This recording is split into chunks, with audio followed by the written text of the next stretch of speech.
আধুনিক ত্রিপুরার রূপকার মহারাজা বীর বিক্রম কিশোর মাণিক্য বাহাদুরের ১১৭তম জন্মদিবস পালন করা হয় কামানচৌমুনিস্থিত জিরো পয়েন্টের সামনে। মহারাজা বীর বিক্রম কিশোর মাণিক্য বাহাদুরের আবক্ষ মূর্তিতে মাল্যদান করেন মুখ্যমন্ত্রী ডক্টর মানিক সাহা, মেয়র তথা বিধায়ক দীপক মজুমদার সহ অন্যান্যরা। নিজস্ব প্রতিনিধির রিপোর্ট, ত্রিপুরা পাইওনিয়ার।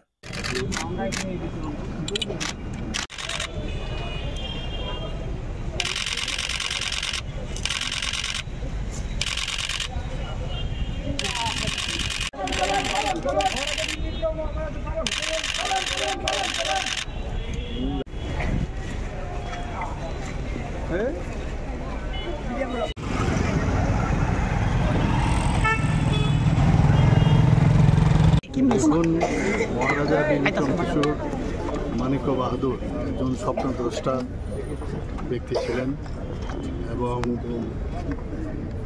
ওনার যে চিন্তাভাবনা সেটা আজকের তারিখেও কিন্তু প্রাসঙ্গিক। ত্রিপুরাতে যেভাবে মানে আধুনিক ত্রিপুরা রূপকার হিসাবে ওনাকে বলা হতো, আমরা দেখছি এখনও বর্তমান ত্রিপুরার উন্নয়নের ক্ষেত্রে ওনার যে চিন্তাভাবনা, আমরা ত্রিপুরা সরকার উনি যে স্বপ্ন দেখেছিলেন সেই স্বপ্নকে এখনও কিন্তু আমরা বাস্তবায়িত করছি।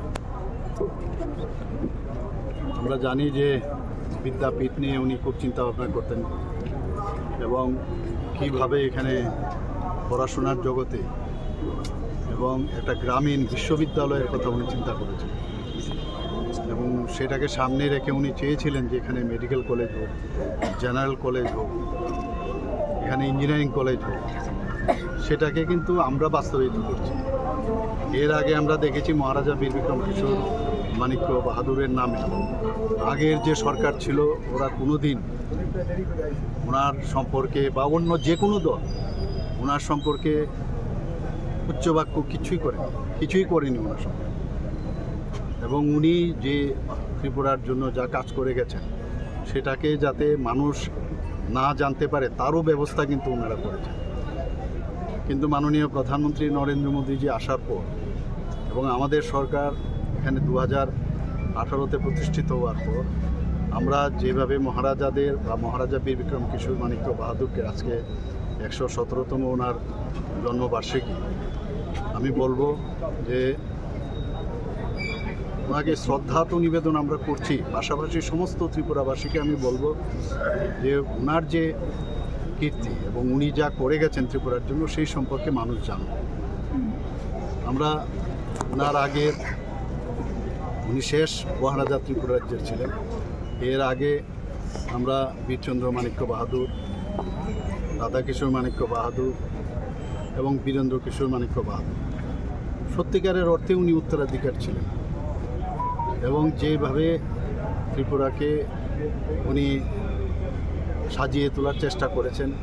আমরা 1942 সনের কথা যদি বলি, ত্রিপুরাতে one of the oldest airport উনি সেটাকে স্থাপন করেছেন এবং দ্বিতীয় বিশ্বযুদ্ধ শুরু হওয়ার আগে উনি পৃথিবীর বিভিন্ন জায়গায় উনি গিয়েছেন এবং আজকে আমেরিকাই হোক এবং জার্মানি হোক, বিভিন্ন জায়গায় উনি গিয়ে ওই সব জায়গার যারা তৎকালীন প্রধান ছিলেন তাদের সাথে পর্যন্ত উনি দেখা করেছিলেন।